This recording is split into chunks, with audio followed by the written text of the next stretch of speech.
hey, look over there. Oh, goodness, what's that?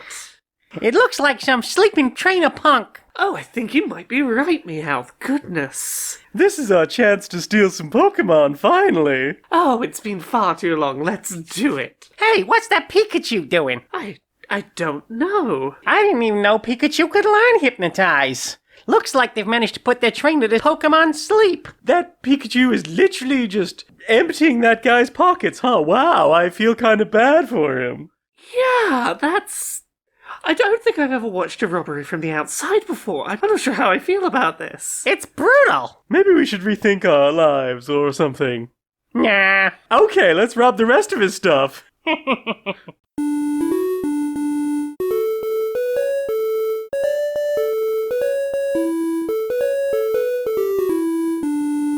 Greetings, strangers, queer and pleasant. I'm not Laura Kate Magnetdale. And I'm not Jane Aerith Magnetdale, and welcome to another episode of Queer and Pleasant Strangers. This is a podcast for two queer trans women. That's us. That's us. We're married types. We did. We talk about things that we've done, we've consumed media-wise in the week. And tasty media. We do little skits and silly voices. Yeah. Just try and have a bit of a catch-up and a giggle. There is the ketchup. It's not there on the table. Oh, sorry, I said catch-up and ketchup. I did the thing, I was like, there's a joke here, buffer backwards, what did I say? Dum, dum, dum, dum, dum, dum, dum. How are you doing? I didn't sleep well last night, and that may lead to just an air of solitude. Yes. I had the opposite on Dice Funk recording last week, where... Because Dice Funk recorded an hour earlier than usual because of time zone differences. You had the energy, I was like, the I had power. energy. I was like, it's not even midnight yet. I'm unstoppable. Is it just 1 week or 2 weeks that you get of being ahead? It's 2 weeks, but the second one, we're not even recording Dice Funk for that week. So, like, you're not even going to get to use your full power. I will get to have some sleep, which is even more powerful. Wow. What are you playing this week? What have I played? Well, I've not played a lot, to be honest. I've not played a lot new this week. Yeah, well, again, same. What did I play? I think, I played some more Fatal Frame. Tell me how that's going. Well, I have now played like 4 hours, I think, of this. Yeah.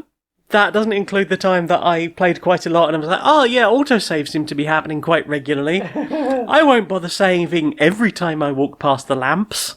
No, should have just kept saving, because the one time I paused briefly, I died and had to go back nearly an hour, so... Ouch. But at least that time, like, I knew exactly what I was looking for and where to go and all of that, and I managed to catch those... You know the ghosts where it's like... They just quickly appear and you've got like a second to whip your camera out and snap them. Yeah. I managed to catch all of those the second time around where I think I'd missed one previously. So that was a thing. Plot-wise, it is very slow. Yeah. Also, plot-wise, it is confusing from a point of view of... I think partly because I was playing it 2 different weeks, because I've been playing it on stream. I've only been playing it on stream. There's been the whole not really knowing the characters well enough, and then a chapter change happened, and I was playing a different character, and I hadn't realised for like nearly 40 minutes. Oh. And then at the end of the stream, we had the thing where, like, it's like, oh, cool, we got to the end of a chapter, and now I'm playing someone completely different entirely. And I suspect I now have to use the Spirit Stone flashlight, or whatever the fuck it's called, that I didn't really like very much in the last one. So I guess we're gonna see what happens. Very curious about where this game is going. But the other thing I've noticed is, like, it feels like I'm decently far into this game. Like, I'm 3 chapters in, plus whatever the prologue was. And I'm really struggling to, like we've been to the same... Like, I've wandered around the same building several times. Yeah. It does look like the new chapter is going to be set somewhere else. For a start, I'm outside. Ooh.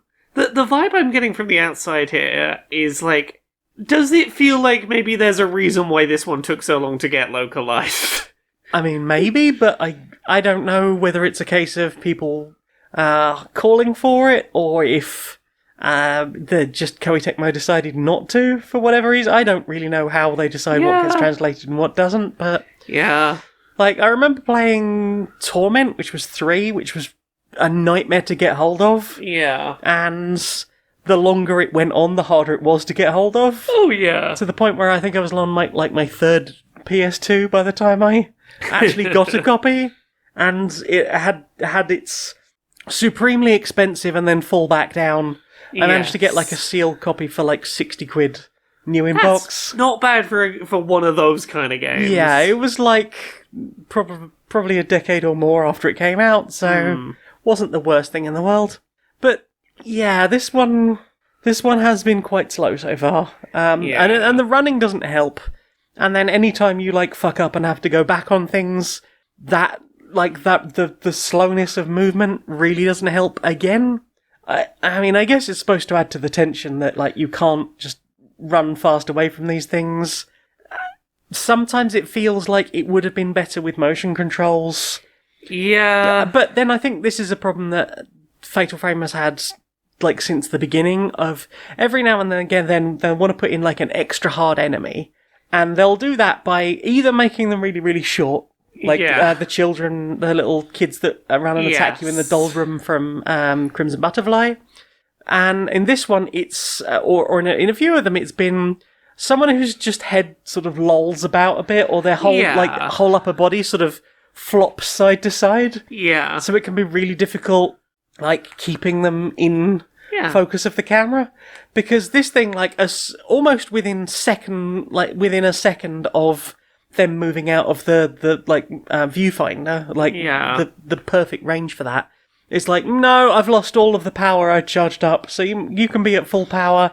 And then it's like, nah, sorry, that's all gone. Yes, you didn't perfectly track in one of those inflatable arm flailing tube people, and now we've punished you for that. Also, it hasn't given you any confirmation about how things are going to work. So, like, you're picking up these red spiritual stones and these blue spiritual stones, as opposed to just the blue spiritual stones and gathering points, which you used to use for upgrading, like, your camera and your lenses and stuff. Yeah. So it's like, well, I've got 3 characters, and sometimes it feels like I am picking up the same, like, lenses and stuff for the camera, or attachments for the camera, but are they the same, first of all? Are we sharing power-ups? Or am I going to be playing a third of the game with somebody who's got a powered-up version of, say, Blast, and then the other 2 are going to, potentially find the same lenses, but not have those power-ups? Yeah. Because it seems like the spiritual stones are shared, but it's not sort of said for certain whether or not the power-ups are going to be shared. So it's like, I don't know, and I'm unsure when and how to spend my money.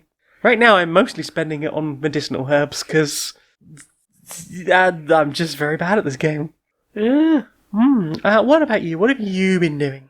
Well, I've been doing a bunch of, like, wrap-up work on shiny hunting, trying to get a good sense of, like, where I'm at with various shiny hunting stuff. So, I have finished shiny hunting in Scarlet and Violet for now. Right. I've managed to get the 2 most difficult shinies in that game, the last 2 I wanted to cross off my list. Right. I have the shiny family of 3 Mousehold. Mm-hmm. You got 2, didn't you?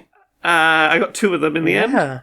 And I got the shiny 3-segment Dunsparce. So for anyone who's unsure, like, the reason why both of these are so rare is that regular shiny 1 in 4,000 odds of getting a shiny. But for both of these, like, you can't find their, like, rare variant evolution in the wild. You can only get them by catching a shiny of, like, the base form and then evolving it, and there's a 1 in 100 chance it will evolve into the rare variant, either a family of 3 mice rather than a family of 4, or, like, 3 lumps rather than 2 in the body of the Dunsparce. Mm-hmm. So I think I evolved something like 70 or so tandem mouses, and ended up with 2 family of 3 mouseholds. And to get 1 shiny Dunsparce, I think I evolved 111 shiny Dunsparces. Wow. So yeah, that's like 180 shinies just to get those 2 shinies. Yeah. That's been like a little bit of a quest that's been going for a while. But then that led to me going, cool.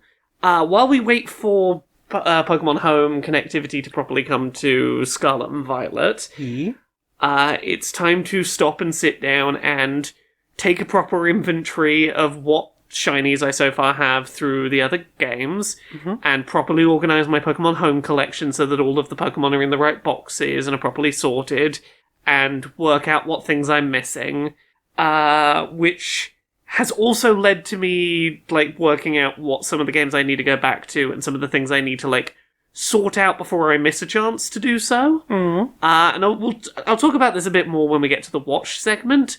But the short version is the 3DS eShop is closing down. I think it's like 6 days away from when we're recording this. And among other things, that is going to limit access to the 3DS Virtual Console versions of some of the old Pokemon games. Right.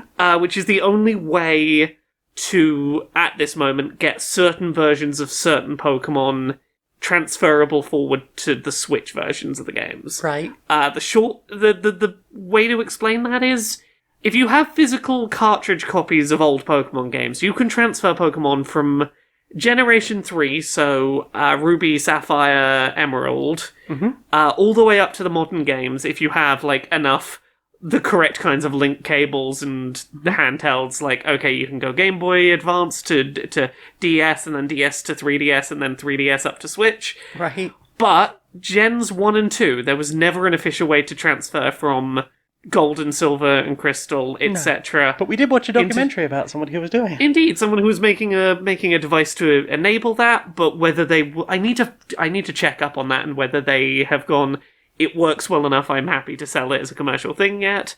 But because that is not a guarantee, the only reliable way to get Gen 1 or 2 Pokemon up to the Switch version of the game is to use the 3DS Virtual Console ports of Red, Blue, Yellow, Gold, Silver, Crystal.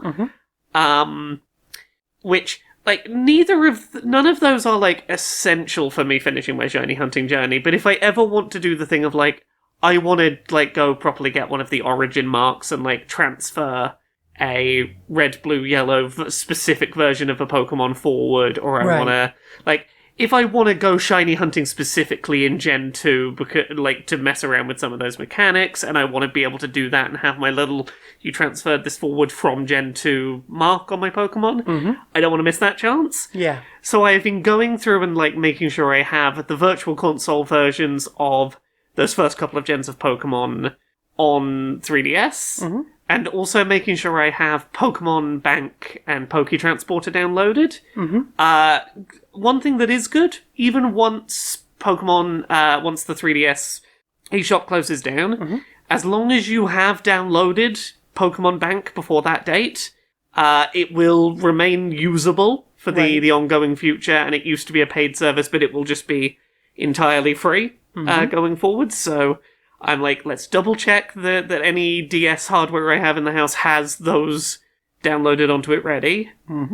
And now I'm just going back and, like, finishing some shiny hunt stuff I'd meant to do in some of the old DS games, because I'm like, well, while I've got the DSs out and I'm sorting this stuff, I might as well get back to finishing those hunts, because there's some stuff in there that I need for my continued quest. I've basically just been, like, trying to work out where am I at, what do I still need, and what games do I need to do some shiny hunting playthroughs of as my most effective ways to fill in the gaps of the things I'm missing. Yeah. So that's what I've been doing. What about you? What you been playing? Well, I've been playing some solo board game. Yeah, tell me about your... I'm assuming this is Final Girl? This is Final Girl. Yeah. Yeah, so I some time ago, I picked up Final Girl Season 2. I got the franchise box, which contains the Final Girl core box, which you need to play any of the feature films. Yep. The cast and crew, which is miniatures of all the Final Girls, all of the monsters or villains, and I think there's a few other bits as well. I've got the miniatures so there's like a little mini vehicle for each of the feature films. And I've got all of the Season 2 movies or feature film boxes, and I have started playing through. Initially, I have to say, the box was massively intimidating. It took me 2 hours of unpacking all the stuff that arrived and then putting it into its individual boxes, because, like, the miniatures box didn't need to be in the main storage box, it just needed to be filtered down into all the individual bits. The cast and crew box has space for all the final girls and the vignette expansion. Also, all the zombies that are in that particular expansion. There's a lot of stuff that has to go in various different places. The box of props has 6 extra dice that need to go in the core box, and a bunch of other extra bits, some upgraded, various tracker things. I got a little 3D skull on a stick, and it's a lovely box. It looks like it's got like the game mats sit in a little VHS box, or looks like a VHS player. It's very aesthetically pleasing now it is set up. Yes, but it was a stressful couple of hours of trying to work out where everything went, even with like an explanation and videos online of how to do so. But I got there in the end, and I've been playing through Into the Void, which is the first feature film from this season. This is the one that's basically Alien. This is the one that's basically Alien. Yes. So the first character I had or played through is Ellen. Yeah, Funnily enough. Legally distinct Ellen Ripley. Barely, yeah. So you've got the 2 final girls you get in that box are Ellen and Jeanette. And according to Board Game Geek, most people reckon that the reason the other final girl is called Jeanette is because that is the name of the actor who played Vasquez in Aliens. Yeah. So you've got 2 final girls per feature film. The villain in this is the Evomorph. Legally distinct, definitely. And the location, because each feature film has a villain and a location, and you can mix and match as much as you want after that. And the location is the USS Conrad. And so basically you take both sides of this box off. They're like magnetically held onto the main box, and each side has a little bit with some cards, maybe some tokens, and then you'll have your area map, some cards telling you how to set up, what the special setup rules are for that particular thing. The bonus features box that came with my copy of this includes a full version of the rules, all condensed down into one book, rather than being individual little pamphlets. Always appreciated. Yeah, really appreciate that. And so you can go, I'm going to have the Evomorph in this location, and then you pick your final girl. It can be anyone, so if you've got any of the other feature films, you can put any of those in. And this one is interesting. So you start off with like a little facehuggery thing that's scuttling around, and it's very, very slow, but it is monumentally deadly. Yes. I mean, that's generally the vibe. It's like, hey, if one of them gets to you, you're kind of fucked. Yep. In many ways, it is playing against the Evomorph best to just leave one victim in the area so that they will get eaten, and then the facehugger will just disappear. I mean that is a tactically advantageous sacrifice. Tactically, it makes sense, but it's morally questionable. But so basically, you've got all these little yellow victim tokens that are standing around. You'll be told sort of where to put them based on the setup card and how many to put in each area. Yeah. The USS Conrad has like 4 special maintenance cards, or 3 special maintenance cards with 4 locations on them, and that is the hangar bay airlock. So you can basically find by searching through these various decks. Using a search card and a successful roll, you can potentially find key cards. The key cards you can either put them on maintenance shafts to find like quick ways around the ship, or you can put them on these maintenance cards and have things like the furnace activates, or the trash compactor activates, or on the next turn, everything is going to get flushed out of the airlock. These all sound very advantageous. Or the ship is going to self-destruct. So there's like a bunch of thematic things that you can do based on how many of these key cards you've got. And the condensed rulebook has like achievements you can do. So it's like, try and do this mission and get rescue over half of the victims. Yeah. And the one for the USS Conrad has things like flush the enemy, flush the killer out of the airlock, escape with was it Jonas the cat and the little orphan girl. So you can probably I don't know what that might be a reference to. Educated guesses. So yeah, if you try and rescue both of them, but that does mean desperately trying to find Jonas the cat, and I don't even know where Jonas the cat is, if it's an item card or a event card or one of the terror cards. It's quite a lot of setting up the first time, and it doesn't help that you've got the main rulebook for teaching you how to play the series as a whole. Yes. And then you've got a rulebook for how to play that enemy and how to play that location. Yeah. And there's no generic blank version of the game you can play to get your head around the base rules before you do the... There sort of is. Yeah. Yes. So, had I had Season 1, Right. Camp Happy Trails, which is based on the first Friday the 13th, is basically the most bland basic setup. Okay. And you've got like this killer with like a pig mask on who's wandering around the camp, killing all the camp counsellors. Okay. And this is basically from Friday the 13th. I have never seen the first Friday the 13th. So, I don't know. But I think you've summarised it pretty well. that's what I understand Person from... walks around in the woods going, I'm going to find you teens. Except wasn't the first one, it wasn't Jason Voorhees, it was someone with a bag on their head. Spoilers for a 40-year-old movie, but isn't it Jason's mum? I one? think it's Jason's mum because Jason's at the bottom of the lake. It is a thing. Like she holds them responsible for the death of her child or Yeah. whatever. Yeah. And then we get the hockey mask in the second one. But yeah, that was the one with no special rules for the killer or the location. So that would have been the most basic one. But there's not an equivalent of that in the box you've got, so you had to sort of learn... Not as far as I'm aware. ...the specific scenario plus the base game sort of in one. Okay. So I did kind of make it harder for myself, but the most recent Kickstarter was for Season 2.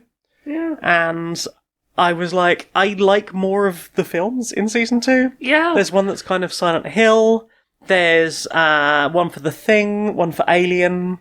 I can't remember what the other two are off the... Oh, there's a Fairy Tale Woods where you're the Red Riding Hood against the Big Bad Wolf. And there's the home invasion, like a cabin in the woods with yes. 3 killers that are chasing you around. And I just thought that all seemed like a fun vibe. combination. Yeah, like a fun combination. I love horror movies, and it's fun to try and get to play a few. Yeah. So my first playthrough, as I said, was with Ellen, and I was having a very bad time. I think I rolled 14 consecutive fails, which is fairly typical of me in dice. On 2d6, that's kind of astronomically bad. Yeah. And so my first mission, it was going horribly. It was going really, really horribly. I managed to rescue a couple of people, which gave me some card advantage. Eventually, I managed to finally sort of move a couple of people around the ship a bit. Admittedly, by that point, I was running out of terror cards. I was running out of victims to sort of help me. But I managed to get a couple off. And as you rescue victims, in that level, you've got to basically get them to an escape pod. And they'll just run off, and you can put them on your final girl card and get special things like lower the horror rating. If the horror rating gets too high, you get less dice to roll. So ideally, you want to try and use cards that and then roll successfully to get that horror rating down. So eventually, you can roll up to 3 dice, which is awesome. You also want to be doing things like searching. My final girl powers were, I think a couple were just free movement. I had some that were get free search cards. So basically anything I could to power up. One of the events that I turned over because... so basically you have this terror deck that you build at the start. Usually it's 10 cards. In this game it's 8. Right.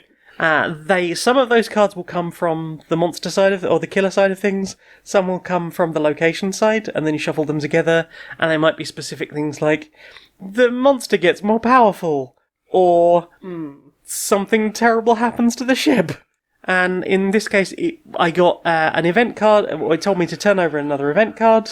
Turned over the event card, and it was like, oh, there's been a catastrophic hull breach in the escape pod furthest away from your location.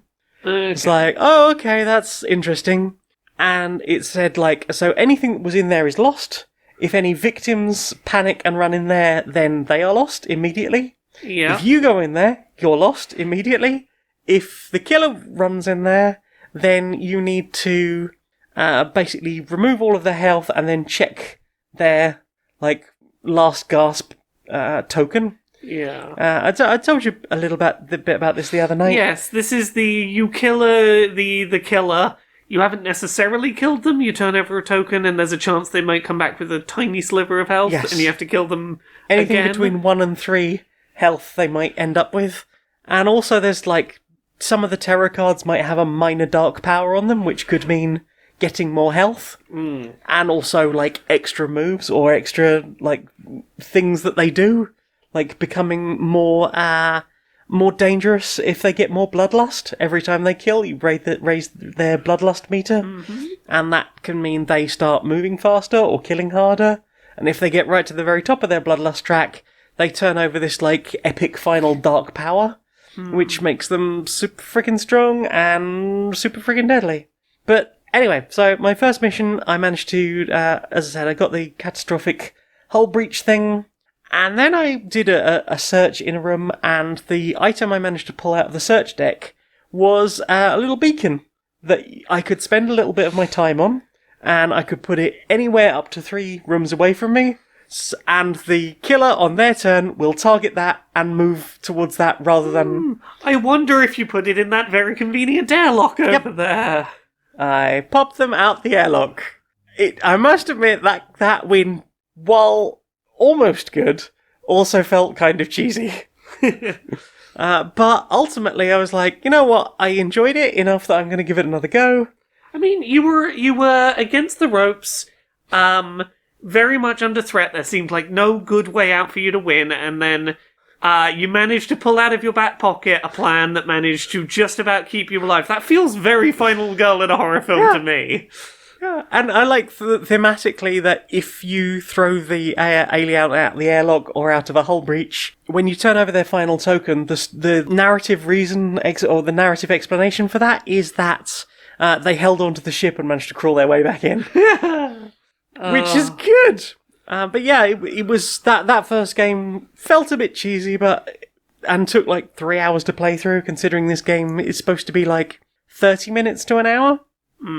So, I mean, it was my first game. It was fair enough.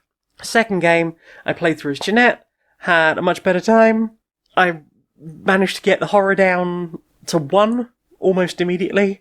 Managed to have 3 dice for 99% of the entire game. And I managed to kill the alien before it got to adulthood.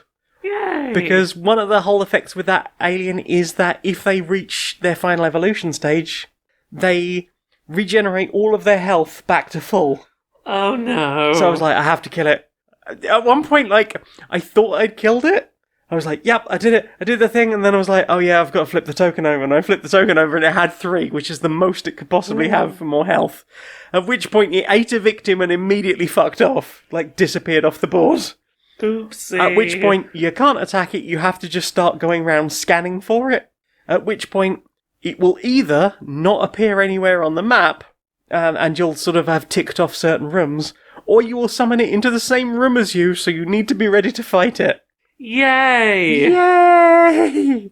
But, yeah, it's a fun game of, like, resource management, with time being your most important resource. You're using some of your time at the end of a turn to buy cards, so you're basically going, okay, I'm going to wrap this turn up now. I've got 4 time left. I can buy up to 4 value worth of cards. So you could either do more things in a turn, or get more resources to have a better turn next turn. Exactly. But you have a maximum of 10 cards in your hand, and there are 6 cards that are 0 value, so it's worth sort of cycling at least half of them every turn. Yeah. So that you're not running out of them potentially, and not also like not buying both of certain cards that have like at least 2 of. Yeah. Otherwise, you could be in serious trouble. But I really enjoyed it. I've had a lot of fun with it, and I've won with both games I've played so far. The second time, I absolutely crushed it. Felt good about that one. I was like, yeah, I genuinely won this one. Yay. And one of the mechanics I quite like is once you've defeated a killer with each of the main final girls from the franchise boxes, you get a little red envelope, and inside that envelope is a unique thing. I'm not going to spoil it for anyone who hasn't played it, but it is a unique item that you can shuffle into the deck at the start of the game. Potentially, you can choose to have it like in the mix, but you can only use it if you have that final girl.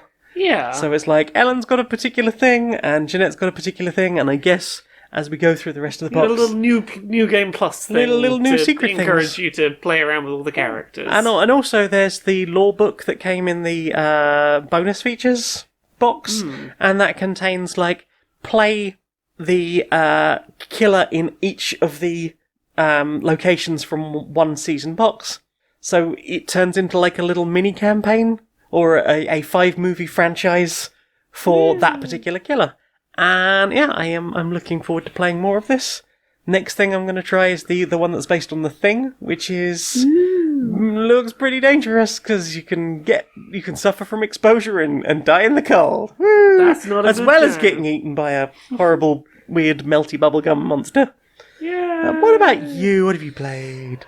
I've been playing a bit of the Vampire Survivors DLC, because that finally came to mobile, and that was as good an excuse as any for me to play through that again. You were like, 89p, hell yeah! Yeah, hey, if you've not played Vampire Survivors, and the price on Steam is too steep for you, free to play on mobile with the DLC is 89p, or at least that was its launch price. It's 99p regularly, I don't know if it's up to that now, but... Oh my. Yeah... The DLC continues to run really well on mobile. I'm consistently impressed at how well the mobile port is optimized. That DLC is real neat. It doesn't add like a huge amount, but it adds enough to be like, hey, here's a solid afternoon of new stuff to find and unlock and explore, and to feel like you've got new stuff to do with. I used it as an excuse to play around on the Iron Odin, which is one of the various handheldy retro emulatory machines. But this one can boot into Android, and I was like, you know what? Let's see how it runs on this. Didn't have to configure the controller. It recognized the controller built into the Odin straight away, which was neat. So I could just play very well running Vampire Survivors on that, and that worked well. Because that's not super powerful, is it? Nah, it's apparently powerful enough to do that real nice. Yeah, I'm impressed that it managed to not cack itself at later points of the level. It had no problem doing all of the DLC just fine. It feels weird how well optimized Vampire Survivors is for mobile. Sometimes it feels like it runs better on mobile than it does on PC. Honestly, like, now that they've reached the point where, like, the DLC is on mobile, the mobile version is the better version. It's the version I want to be playing more. It just runs better. It's a great game. Yeah, it's a great port of a great game. Mm-hmm. What about you? You played anything else this week? Nope, that's it for me. Let me have a quick scroll. I don't think I've played anything else, really. Just all of the poking mans. Yeah, it's just been a bunch of Pokemon stuff. Well then, time for this. Wallace, I must congratulate you on the success of the cup and ball. Thank you. Never thought I'd see the like of it. Oh, I know. Absolutely. We've captured the minds of the youth with our innovative gameplay. I hear even the Queen's playing it. Absolutely everyone can't get enough of this. The new gaming hotness. Indeed. So what is next for you, Baxter? What is next for you? Do you have any plans for... what next? Well, two cups, two balls. See, this is the thing, is I don't want to push the boat out too much, because we know that this sells and there's demand for cup and ball. So I don't want to make something entirely new, like cup and ball 2. As you suggest, twice as many cups and balls, maybe. Right. Cup and ball 2. The ball is larger and the hole is smaller. I suppose that would do it. Cup and ball 2. It comes with a blindfold. You've got to do it blindfolded now. You have to get a feel for it. Exactly. Cup and ball 2. This time it's on fire, so it's quite hard to hold, and that's an extra quicker. challenge. You've got to move quick. Indeed. So I suppose some sort of chain rather than the string connecting. What have you considered? Something I heard recently that was being added to the hoop with a stick. Have you considered adding rich lore to Cup and Ball? Oh, of course. Cup and Ball 2 is going to have a deep backstory. Deep backstory. The cup was from a impoverished family and sort of never known success until bootstraps, eh? Indeed. Well, it's pairing up with this sort of very adventurous ball. The two of them sort of came together and through their combined power were able to sort of take on the forces of darkness. I see. Something like that. Yeah, well, I think on an absolute winner there. I look forward to Cup and Ball 2 with its deep, rich story there. Indubitably. Yeah. Right, everyone. Right. Time to call forth this meeting. We've got a serious image problem, and I need all of our smartest minds working on this. We don't have to wear makeup, you know. That's all part of the patriarchy, and that's exactly what they want, and I won't have it. I think we're going the wrong way about this. Well, one problem at a time. So you're the one that brought up image, you know. Okay, well, the problem we've got right now is there are some people out there suggesting that we might be aligned with Nazis. No, well, I can't see why they would possibly say that about us. They're alleging that our definitely left-wing movement, yes, very much frequently buddies up with the alt-right and the Christian right. They're not the right. And Christian extremists. Well, indeed. Well, they call them extreme. Well, they're just extremely Christian. Well, I mean, there were those literal actual Nazis that turned up at our event the other day. I mean, they did the hand thing, and they would maybe a few of the big flag with the symbol, and some of them are people who are known to be literal Nazis. But we only hung out with them for their anti-trans views, not for the bad Nazi views they have. Just the good anti-trans Nazi views. So everyone's so overly soft. You can't ally yourself with a Nazi for the right reasons anymore without being called a Nazi yourself. Well, I thought we joined with them for the right reasons. Yes, but apparently there are people out there who think there's no good reason to ally with the Nazi, and I just don't know how we can convince them that sometimes you just have to work with the Nazi because transes are really bad. Well, I mean, I think we know who the real problem is, and it's definitely the transes. It's definitely the transes. Well, you know, someone who definitely doesn't ever say anything bad about trans people definitely agreed with me on the Twitter. They liked my post and retweeted it, but I assure you they've never done anything bad or said anything horrible about anyone of you know, we just have concerns, legitimate concerns. Just legitimate concerns. Legitimate concerns. Anyway, I must go. Yes? Yes, I'm meeting the Proud Boys for afternoon tea. Oh, I love how proud they are. They're so proud. So, what have you put in your eyes? I've been watching a bunch of YouTube stuff this week. YouTube. I'm probably going to start with a thing that I alluded to in the played section, which is a video called I Bought Every Nintendo Wii U and 3DS Game Before the Nintendo eShop Closes. Wasn't it like $23,000 I saw? Yeah. That's one given number? So this was on the Completionist YouTube channel. And this is a thing that he started like a year ago, this project. Right. Basically, once like the final date for these platforms was announced, he was like, I want to have a 3DS and a Wii U that have access to every downloadable thing that is possible on those platforms. Oh, wow. Be it so, like all of the WiiWare stuff? Every game, every piece of WiiWare, DSiWare, every piece of DLC for every game that has DLC. Surely you had to buy, like, extra consoles for this. So there's a whole bunch of stuff that goes into this. So, it's everything for the 3DS is only something like 350 gigabytes.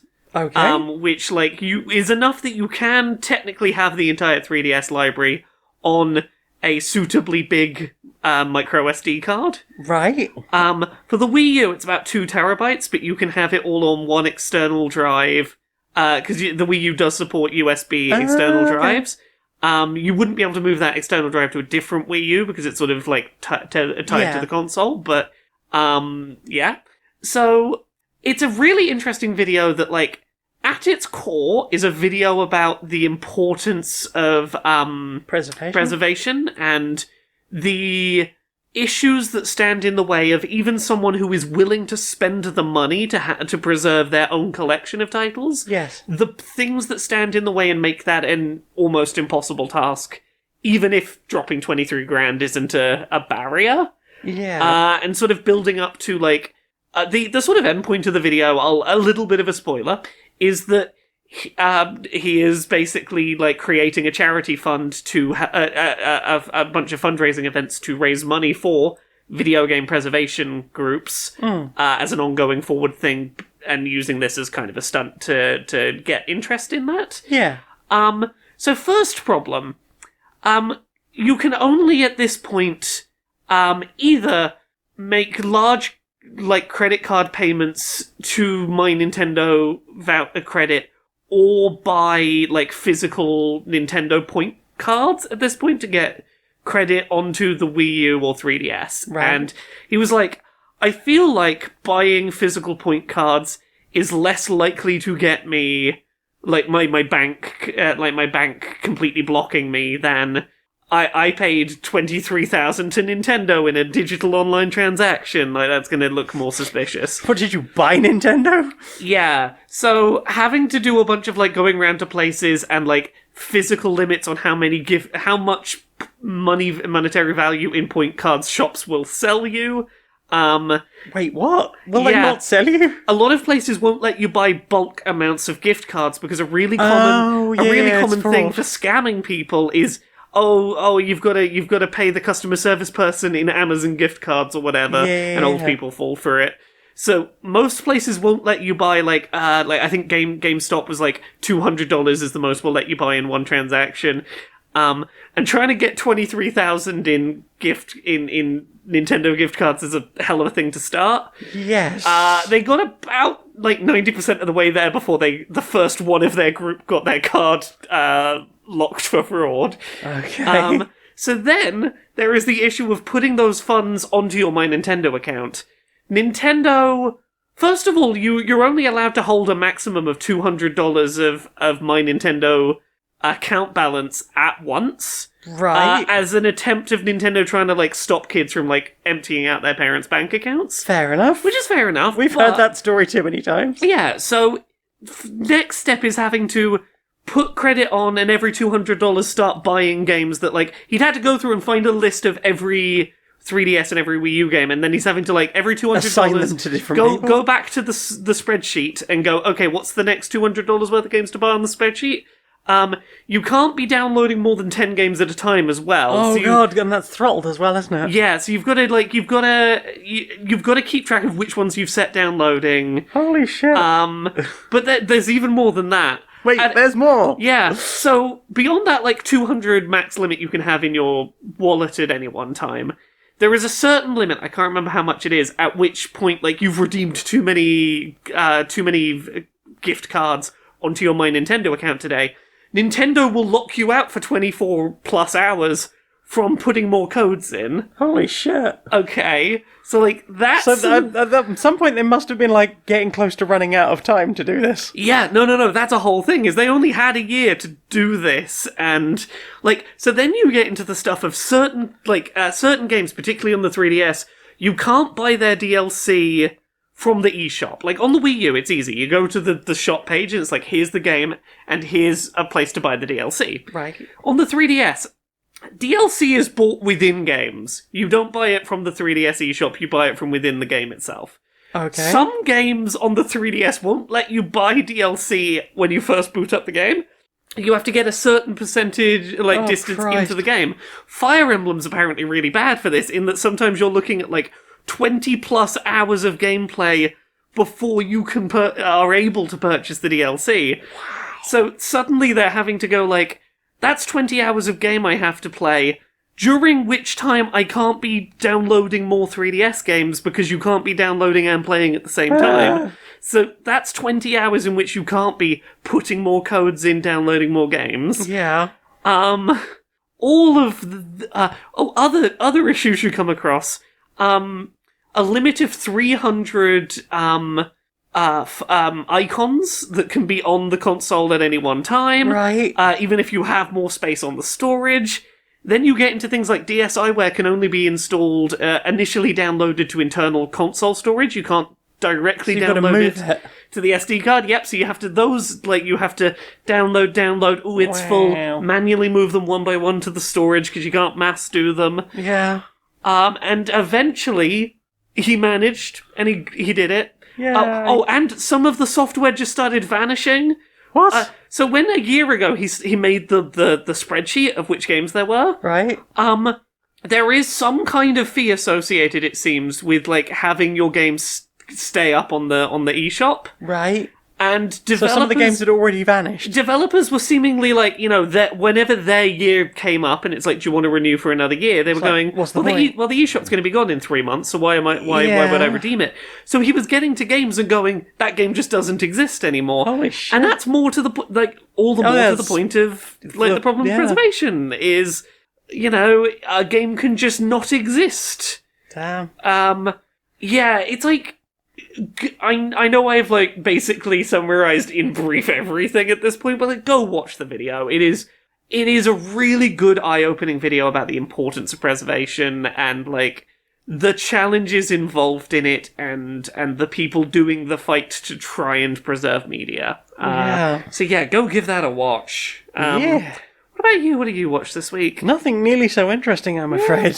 Well, should I rattle a few other things off? Because I've watched a couple of other things. Yeah, I've basically watched two other things. So you go. Okay, so a couple of other things. I watched This Bus Transforms into a Train by Tom Scott on YouTube. I sort of watched that. Yeah. It's a little place in Japan that has a bus that turns into a train, and it largely exists as a tourist novelty, as a thing because of changes in demographics in the area. But I love that this thing exists. It's very cool. Yeah, I love how it functions. I love that you have to be certified as both a bus driver and a train driver to drive it. That makes sense. And how it functionally works. And I love this weird novelty mode of transport. It's wonderful. Transformers. What else did I watch? I watched Pokemon Noob Attempts a Hardcore Nuzlocke on the Alpha Rad YouTube channel. Mm-hmm.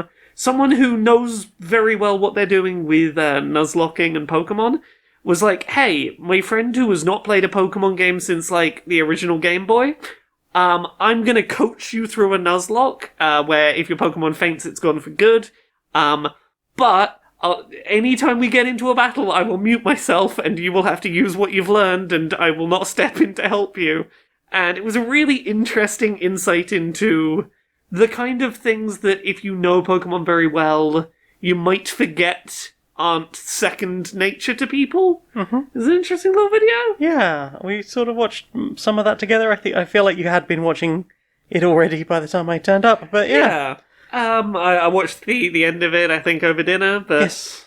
What about you? What did you watch this week? Well, I did some travelling this week. Yeah. So I got some more time to read a bit more of my Transformers Shattered Glass comic book, which was nice to get back to. It is a very interesting concept of what if I think it's the IDW run of Transformers, Phase 1, had sort of, instead of the Autobots being the good upstanding citizens, if instead it was the Decepticons who were basically the this underclass, and they got tired of being treated the way they were, and there was an uprising, but the Autobot autocrats just said no, and a bunch of the sort of like high-ranking Autobots just turned into absolute despots. So you've got like Bumblebee, who basically, I think Megatron kills him, sort of. Ooh. They manage to rehouse him in a new Spark, so he becomes Goldbug, and he's just like this sort of dictator who runs Gold City, which is named after himself. What more could you ask for? You've got Optimus Prime, who has this amazing purple and green colour scheme that I love. I mean, those are good colours. Those are great colours. But he's really manipulative and horrible and trying to like take over from everyone else. You've got Ultra Magnus, who's gone horribly deadly. If you have ever seen the Ultra Magnus Shattered Glass toy, it's got this weird sort of skull face as an alternate head. It looks like it looks kind of like a skull wearing a crown. Ooh. It's properly messed up. Yeah, And it sounds it. like the Decepticons ended up going to Earth. The Autobots followed them. The Decepticons tried to stop them basically farming all the rarefied energon from Earth, which was originally the Autobots' job. And now, like, basically the few Decepticons that remain are living on the edges of society, constantly in danger of just being horribly murdered by Autobots. And this volume, or volume 1 at the moment, these were originally released as special edition comic books that were sold as pack-in with the first season of Shattered Glass Toys. Oh, yeah. And so this season is mostly about Megatron trying to, or basically being roped back into being the leader of the Decepticons, because from his point of view, he failed, he didn't manage to save anyone, the Autobots won, and the few remaining Decepticons are scattered. Meanwhile, you've got Soundwave, who is constantly running a pirate radio station, trying to keep in touch with the remaining Decepticons, and, make sure that everyone stays alive and anyone who needs help can get it. And Starscream, who's like, I was an archaeologist and I was trying to get in touch with the Titans, because Metroplex has basically been non-communicative for years and has just existed kind of in city mode. And he and Jetfire had this whole plan of, we're going to try and talk to the Titans and recover them, manipulated by Optimus Prime. And then obviously Jetfire turned, but in reverse to the way he does in the original Transformers series. It's fascinating. But yeah, I am, because you cannot get Phase 1 of the IDW run at this point for like less. You can't even get Part 1 of that for like less than 110 quid. Yeah. And I kind of wish I got it a few years ago, and it was like, oh yeah, it's a huge volume, but it's a hardback and it's like 30 quid. But now it's out of print, everyone's just going, yeah, you can get it for tons. And I know people are like, well, yeah, just get it, just read it online. It's like, there's something about comic books that I have always preferred reading physical versions on. Maybe if I had a tablet it would be different, but probably not, I'll be honest. It's the tactility is important. It's part of the thing. I don't know if it's the holding it or what, but like I don't like reading them on screens, and I don't like having to like zoom in on my phone and sort of pan around. Yeah.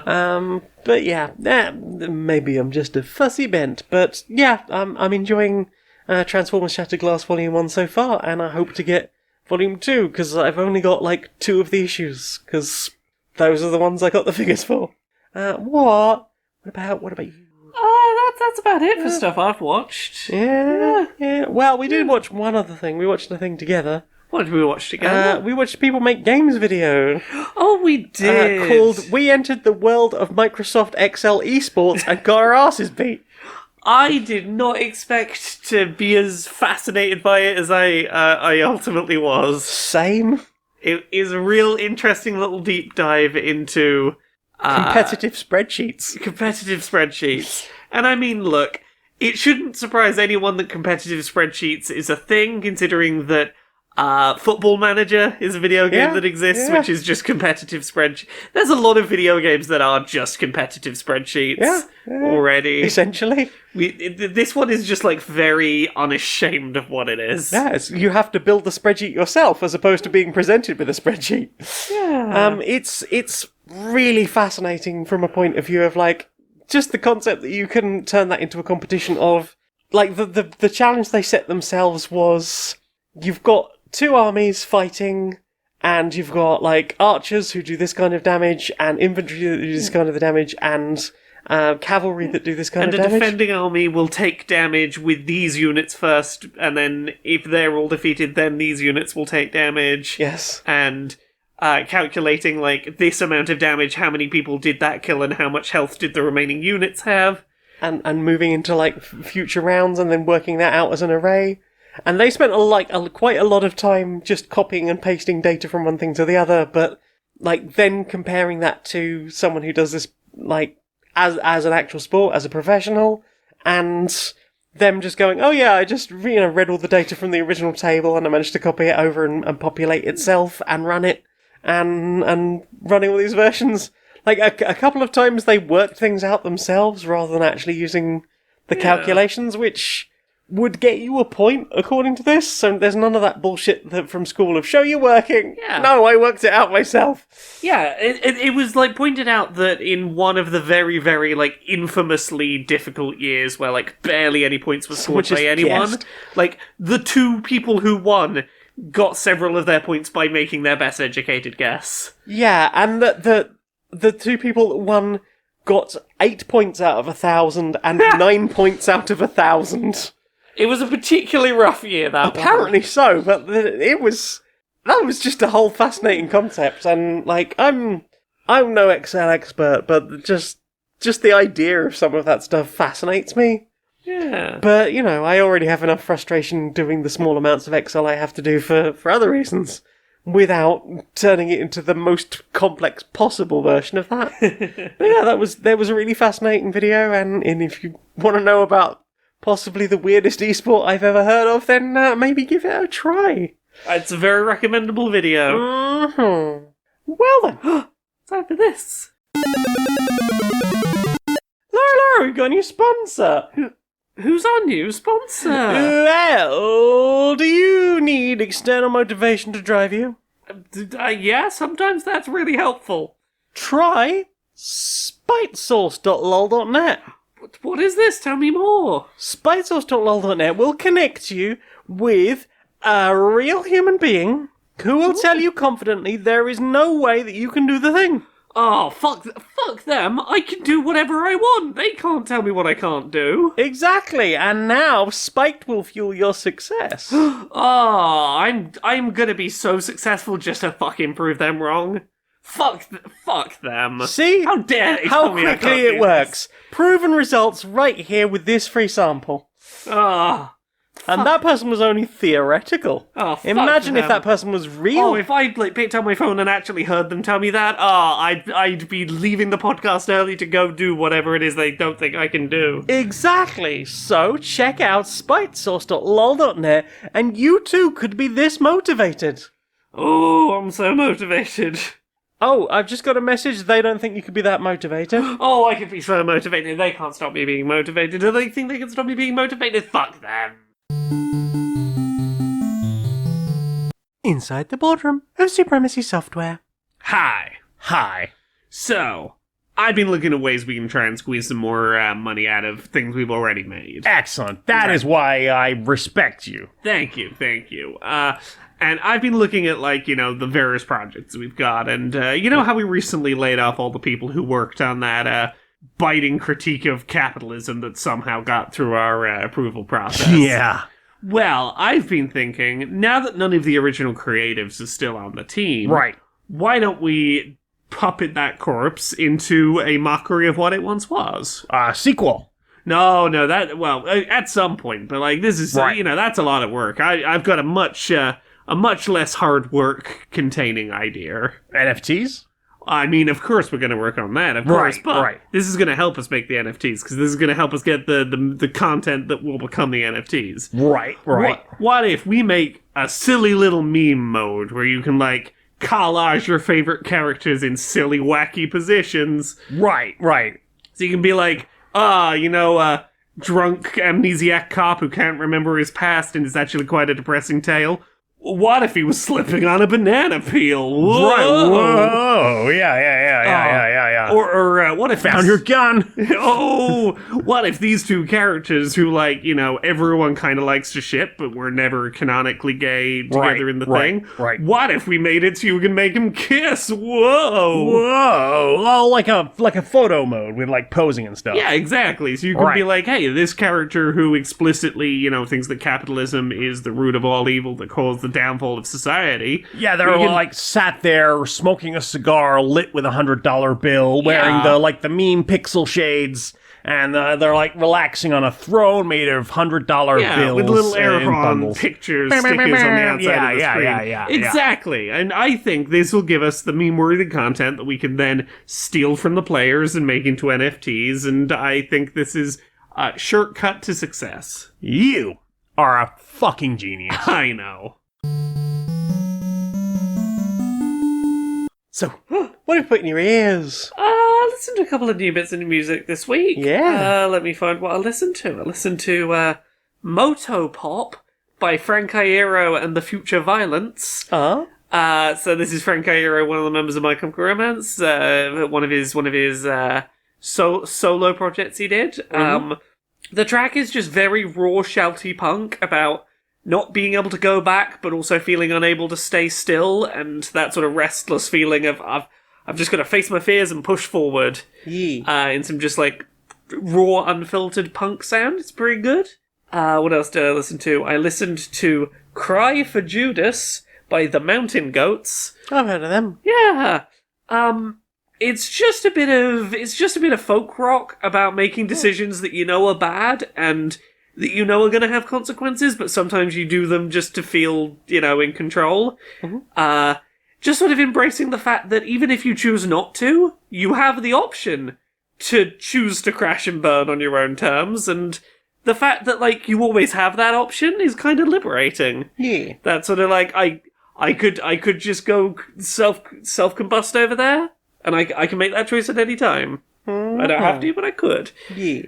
The other one I listened to was a silly little track called Kaiba by a band called Bellwether. I wonder what is this about? It's a kind of cheesy rock parody about Kaiba from Yu-Gi-Oh's emotional state in the anime, but with a bunch of like kind of shoehorned in pun references to modern Yu-Gi-Oh cards. Excellent. It's cheesy, it's silly, it's not anything like intellectually interesting, but it was vaguely amusing, and it was enough that I was like, I'd listen to this again. That's what we need. Yeah. What about you? What have you listened to this week? Well, we went to a techno. We did. So we listened to like 6 hours of techno, 5-6 hours. I of could techno. not tell you what any of it we listened to was. No, I didn't recognise a single track. But you were very sleepy because you had flown across the entire country. In 36 hours, I went from like kind of southern in the UK, all the way up to the Orkney Islands, all the way back down to Brighton, and then gone to a rave. Yeah. I was very sleepy. You were a sleepy little being. Yeah. But yeah, we danced to a lot of techno, and I sat and bopped to a lot of techno. You did, bless you. Yeah, it was a lovely night with some lovely people. But couldn't tell you the names of a single track. Sorry about that. It's techno. There was a lot of techno. There was a lot of it was a nice time. Also, today I listened to about an hour of Old Grey Guitarist on TikTok. Yeah. Is just a guy who does guitar solos from classic rock and metal songs. They just turned up in my For You page like a month ago, I think. Doing a just amazing wailing guitar solo version of Crazy? Is it CeeLo Green? Oh yeah. And just it was beautiful and I loved it. And I think I shared it on one of my socials. So today it came back to me as like, hey, someone watched the video you shared. It's like, oh yeah. So I spent an afternoon just listening to classic rock solos. And it's, a nice way of listening to good classic rock without going, oh, that band's horrible, that band's horrible, that band's horrible. Oh, they did awful things. So yeah, that's one thing. And I haven't heard anything bad about this person yet. But, for now I have a way of listening to those. Yeah. Quite like the Hotel California solos 1 and 2. They're very good. But yeah, I've certainly listened to that crazy remix, or riff, probably for about half an hour on repeat. It's just really good.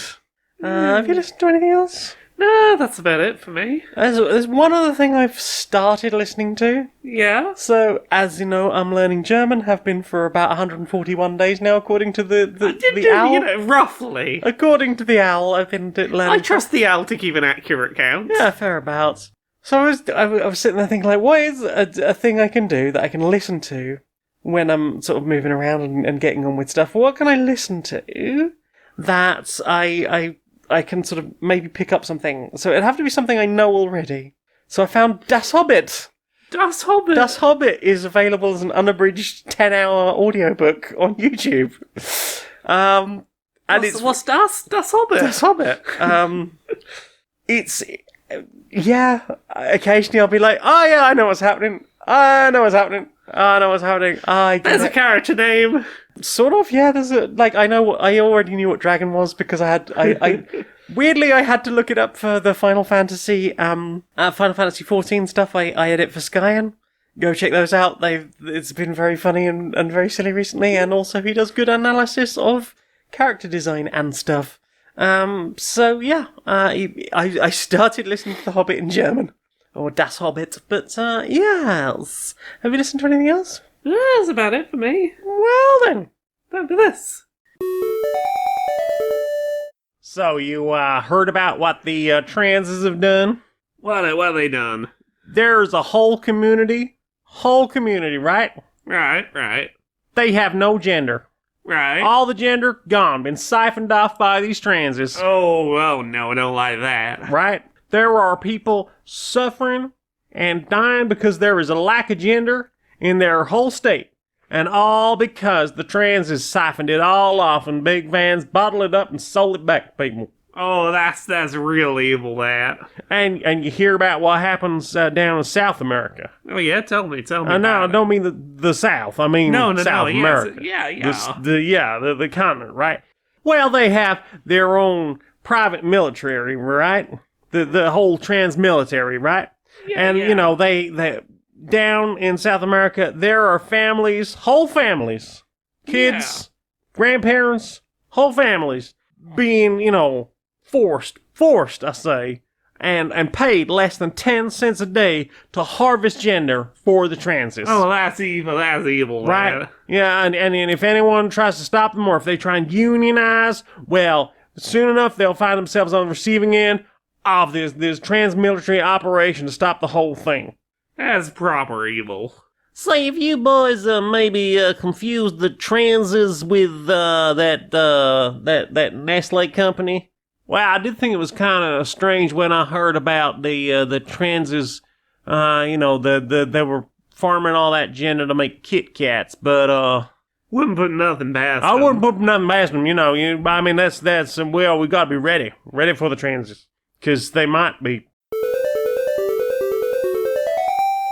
Have you tried the animal condiments? The animal condiments are great. Yeah. Have you tried the animal condiments? The animal condiments, yay! Yeah. Have you tried the animal condiments? Check them out today. Have you tried the animal condiments? Hey, even the mayo neighs.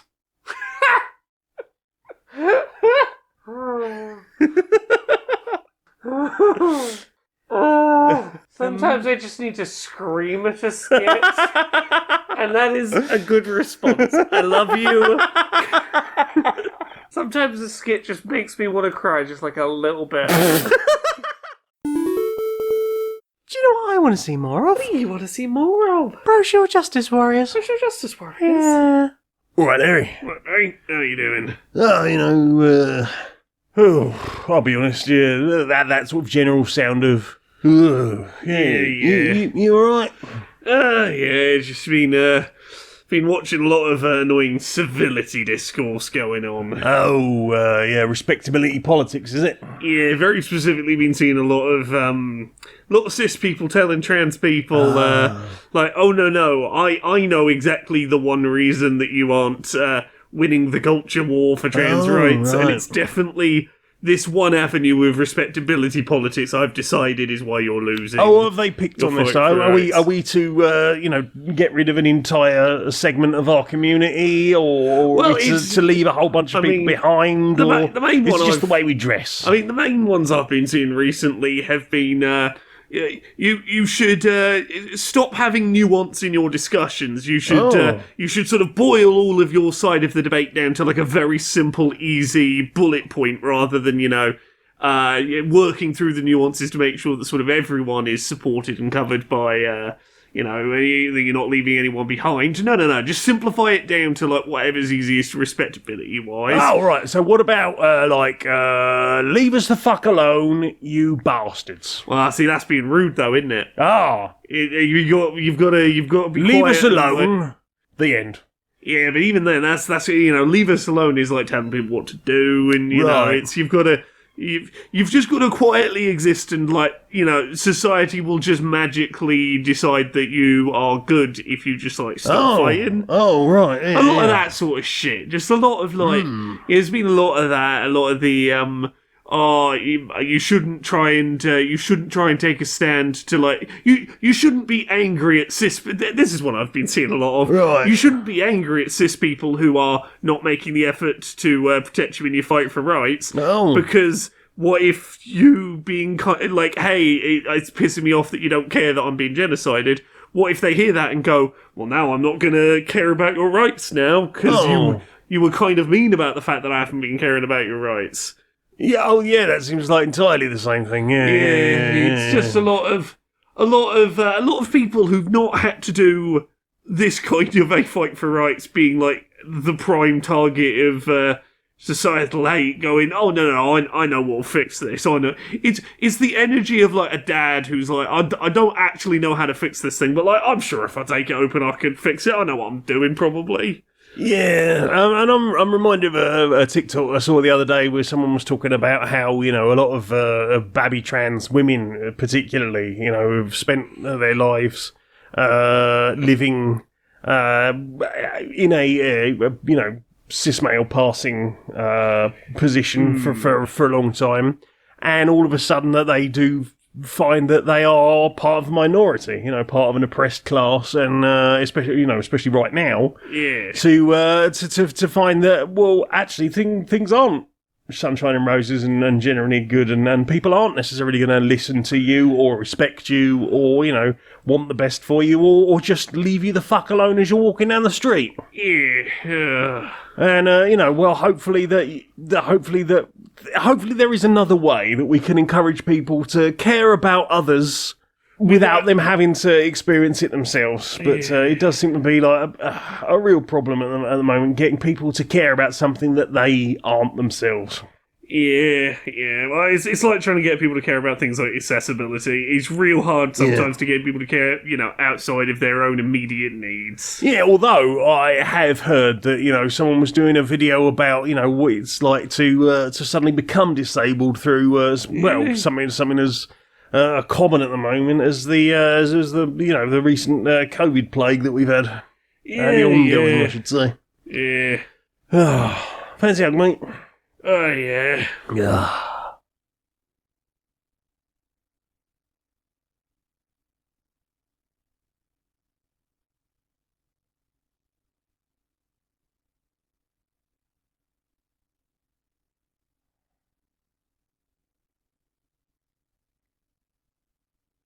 Yeah, good hug, mate. Good hug. Right, I think I'll pop the kettle on.